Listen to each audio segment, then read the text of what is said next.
ልጅትን ከቀረበባት በኋላ ከዛ ሴትዮዋን ቀርቸባት በውስጧ ላይ ያለውን ጂን አናገረኝ። ያናግራል። ለምን ያስከት ምናምን ስለው እኔ በውስጧ ላይ በእርሷ ላይ ድግምት እንዳደርግ ታዘዤ ነው ይህንን ያደረግኩት። እኔ እሷን ይዣት አይደለም ማለያ ማለት ወይ ጅን በአካል ውስጥ አለ ወይ ያ ጅን በአካል ውስጥ ነው ደግሞ ሲሕርን አድርጎባት ሊሆን ይችላል። አንዳንዴ ያለ ሲሕር ጅን ብቻ ገብቶ በሰውነቷ አዛ ሊያደርጋት ይችላል። ወይንም ደግሞ ድግምት አድርጎባት ሊሆን ይችላል። ከሁለት አንዱ ነው የሚሆነው። እርሱ ብቻ ጅኑ ብቻ ከሆነ ጅኑን ልቀቁት ትሉታላችሁ የምትቀሩ ሰዎች፣ የዛኔ ይወጣል ከሰውነቷ። ነገር ግን ከዚያ በፊት ማረጋገጥ ያለባችሁ ጅንነህ ወይንስ ሲሕር አድርገባት ነው ብላችሁ ትጠይቁታላችሁ። ሲሕር አድርጎባት ከሆነ ሲሕር አድርጌባት ነው ብሎ ይናገራል። የዛኔ ታዲያ በልጅቱ ላይ ያለው እኔ ሲሕር አድርጌባት ነው በእርሷ ላይ አለ። ስትቀሩ ጊዜ አደራ የቤተሰብ ክፍሎችን ከዚያ ሰጧቸው። ከቤተሰብ ጋር ምንም አይነት ግንኙነት ከየሌለውን ሰው ብቻ ነው እዚያ ማስገባት ያለባቸው። የሚቀራው ልጅና ልክ እንዲሁ ደግሞ ሌሎች አካሎች እዚያ ውስጥ ብቻዋንና ብቻዋን ወንድና ሴት እንዳይሆኑ لأن النبي صلى الله عليه وسلم قد نهى عن ذلك حيث قال لا يخلون رجل بامرأة إلا كان ثالثهما الشيطان አንድ ወንድና አንዲት ባዕድ ሴት ለብቻቸው ገንጠል ያለ ክላስ ብቻቸው እንዳይቀመጡ ሶስተኛ ሰው ሰይጣን ስለሚሆን ብለዋል። ያ ማለት ለክፉ ነገር ይጠራቸዋል ነው። ያ እንዳይሆን ሌላ ሶስተኛ ወገን ሰዎች መኖር አለባቸው።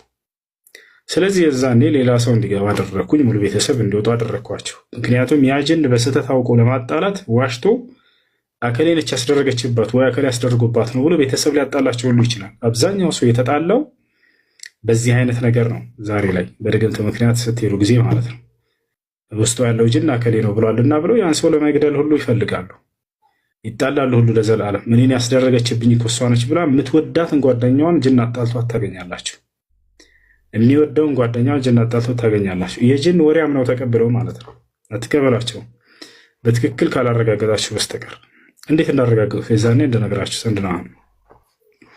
ከዛ ከገራበት በኋላ አሁን ሊዋሽ ይችላል ጅኑ፣ ምክንያቱም ፋሲቅ ነው። ልክ እንደ ሰው ነው። ሰው እንደሚዋሽ እውነት እንደሚናገር እነርሱም የሚዋሽም እውነት የሚናገር አላቸው። በሰው ውስጥ ገብቶ አዛ የሚያደርጉት አብዛኞቹ ደግሞ እነሱ ፋሲቆች ናቸው። ሰውን በሰውነት ውስጥ ገብተው ከጅን ማነው ከጠንቋይ ጋር ተመሳጥረው ነው ያን ነገር የሚያደርጉት በሰውየው ላይ ታቸዋል። እናንተ ላይ ጅን ማነው ሲሕር ማስደረግ ድግምት ማስደረግ የሚፈልግ ሰው ወዴት ይሄዳል? ወደ ጠንቋይ ጋር ይሄዳል። ያ ጠንቋይ ከጅኖች ጋር ይገናኛል። ከዚያ በኋላ ለጠንቋዩ በአከሌ ላይ እንዲህ እንዲሆንልኝ ህይወቱ እንዲመሰቃቀል እፈልጋለሁኝ፣ ወይ ትዳሯ እንዲበላሽ ወይ ስራ እንዲበላሽ ብላችሁ ታናገሩታላችሁ። ያንን ድግምቱን ማን ያጠንቋዩ ለማን ያዛል? ሰይጣኑን ያዘዋል። ይገናኛሉ ከእነርሱ ጋር። ያ ሰይጣን ይሰራለታል። የሚሰራለት ዝም ብሎ በነፃ እንዳይመስላችሁ። ሰይጣን በነፃ ይሰራለት ለጠንቋዩ ይዟቸዋል። ምን ታዲያ በምንድን ነው? ከፍሎት ነው ወይ? ለብር አይደለም የሚፈልገው፣ አምልኮ ነው የሚፈልገው ከእናንተ።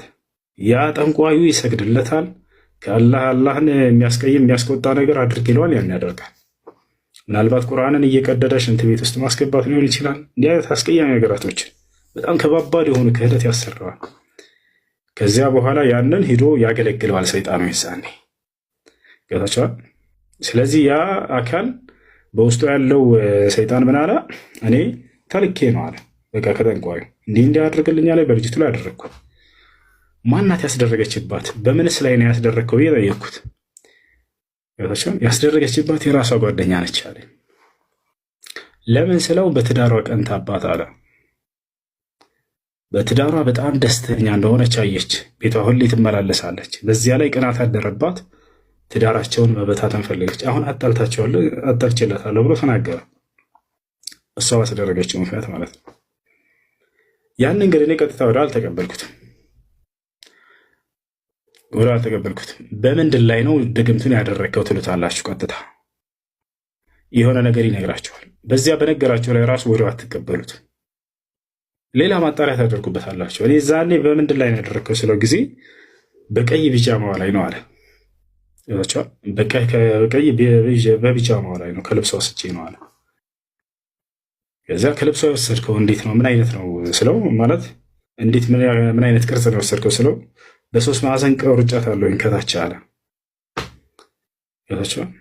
ያ ቢጃማው የት ይገኛሉ? ዋናው ያልተቆረጠው አልኩት። ቢሌ ይገኛል አለ። የቀራበት ያለሁት ኮምቦልቻ ነው። ሚሌ ይገኛል። የት ስለው ባሏ አለ እዛው ቤታቸው ውስጥ ይገኛል። አሁን ከባሏ ጋር ተጣልታ እዚህ የመጣቸዋል ባደረግኩባት ርግምት ምክንያት አለ። እሺ የት ውስጥ ይገኛል ምናምን አልኩት። በቃ ሻንጣ አለ፣ ጥቁር ሻንጣ ውስጥ እዛ ውስጥ አለ። ቀዩ ቢጃማ ከታይ በ3 ማዕዘን ተቆርጧል አለ። 3 ማዕዘኗን ወስጄ በእሷ ላይ ነው ድግምት ያስደረግኩባት አለ። ከሆነ ከሰውነት ክፍላቸው እንደዛ ያደርጋል፣ ይወስዳል። በዚያ ላይ እንትኑን ይሰራል፣ ድግምቱን ይሰራል። እሺ አልኩኝና ከዚያ ወደ ውጭ ወጣሁኝና የልጅቱን ቤተሰብ አንድ አካል ጠራሁኝ። ባለትዳር ነች እንደ ልጃቸው አልኳቸው። አዎ ባለትዳር ናቸው። የት ይገኛል አሁን ባሉ አልኳቸው። ሚሌ ይገኛል። የተናገረው እውነት እንደሆነ እያረጋገጥኩ ነው። ሚሌ ይገኛል። እዛ ቤት አላቸው አልኳት። አዎ ቤት አላቸው። እሺ አንድ ስልኩን ስጡኝ የባሏን አልኳቸው። ባሏን ስልኩን ተቀበልኩኝና ሰላም አለይኩም እንዴት ነህ ካልኩት በኋላ የት ነህ አልኩት። ሚሌ ነኝ አለ። ቤት ነህ አልኩት። አዎ ቤት ነኝ። የሚስትህ ጥቁር ሻንጣ አለው ቤት ውስጥ አልኩት። አዎ አለ አለኝ። እስኪ ቀይ ቢጃማ አውጣና እያው አልኩት። ቀዩን ቢጃማ አወጣ። ምን ሆኗል ስለው ከታች በ3 ማዕዘን ተቀዶ ተወስዷል። የለም አለ። በዚያ ላይ ያስደርጉበታል። አሁን እርግጠኛ መሆኑን በዚያ ታውቃላችሁ። ያ እና በዚህ መልኩ ከዚያ በኋላ ያንን ድግምት ከእርሷ ላይ እንዲያነሳውና ያን ቀሪውን ልብስ ደግሞ እዛ ያለውን ቆርጦ የወሰደለትን በውሃ እንዲፈሰስበትና ከዚያ በኋላ ያ እንዲበላሽ ማድረግ ትችላላችሁ።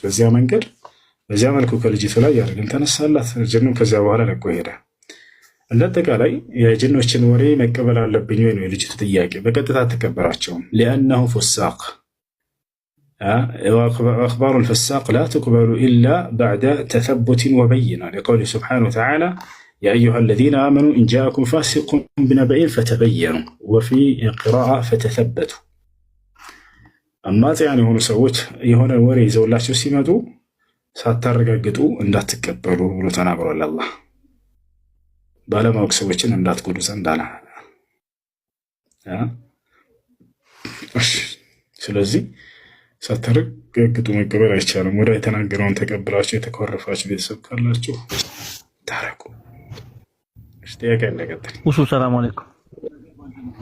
ወአለይኩም ሰላም ወራህመቱላሂ ወበረካቱ። በቅድሚያ በስመ አብ ወወልድ ወመንፈስ ቅዱስ አሐዱ አምላክ አሜን። እየሰማን ነበር እንግዲህ 3 ጌቶች የሚል ነው አይደለ ጥያቄው? ሰይፈ ስላሴ ላይ አሁን ያወጣው 3 ጌቶች 3 ጌቶች እሺ አዎ አይ ይላል። እሱን የሚለውን ለማስረዳት ነው። ይሄ 3 ጌቶች የሚለው በእኛ በኦርቶዶክስ ተዋሕዶ ቤተክርስቲያን በስላሴ አንድነት ሶስትነት አስተምሮ እንደዚህ በሂሳብ ስሌት ወይም ደግሞ በእኛ 3 ብለን እንደምንረዳው በቅዳሴ ማርያም ላይ እንደሚናገረው እንደና አብርሃም 3 የምንል አይደለም። 3 ሲሆን 1 ሲሆን 3 ይላል። ይህ ምንድነው ስንል ለምሳሌ እንደ ምሳሌ የምንረዳበት ምንድነው ፀሐይን ማንሳት እንችላለን። ፀሐይ አንድ ፀሐይ ነች። ነገር ግን ክበብ አላት፣ ሙቀት አላት፣ አካል አላት። ግን የምትባለው ደግሞ አንድ ፀሐይ ነው። ስላሴ ደግሞ በአብ ልብነት ወልድ ያስባል፣ መንፈስ ቅዱስ ያስባል።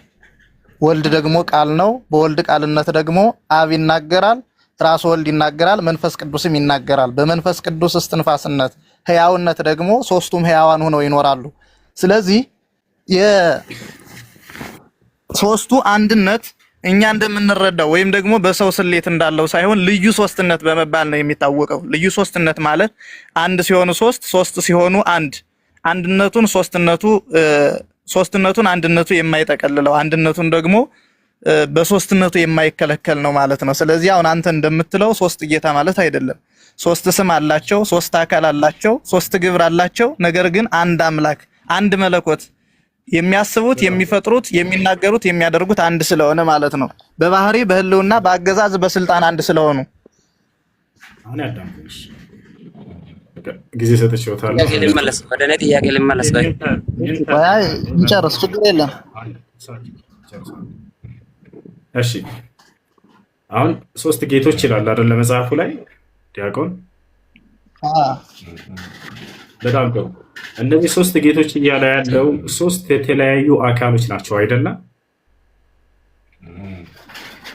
አዎ የተለያየ አካል አላቸው፣ ነገር ግን በመለኮት በህልውና በአገዛዝ በስልጣን አንድ ናቸው ነው የሚለው።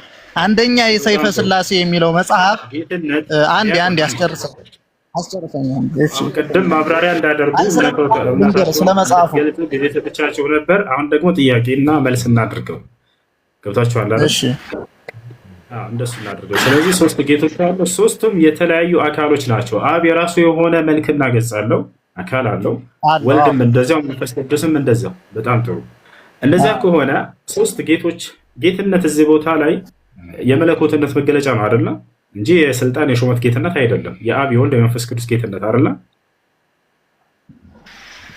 እሺ በነገራችን ላይ አሁን ከዚህ ላይ የምትረዳው ነገር ቢኖር ምንድነው?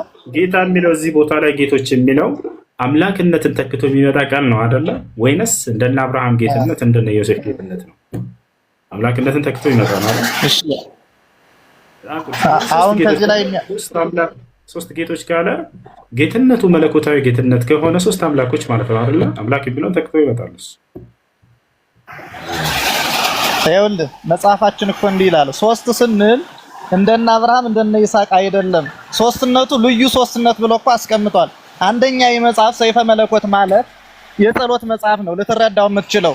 አንተ ጥያቄ ማንሳት ያለብህ ለሃይማኖታችን ዶግማ ለሃይማኖታችን መሰረት የሆነው 81ዱ መጽሐፍ ቅዱስ ነው ልትረዳ የምትችለው ማለት ነው። ምናልባት ስለዚህ ይሄ መጽሐፍ አትቀበሉትም?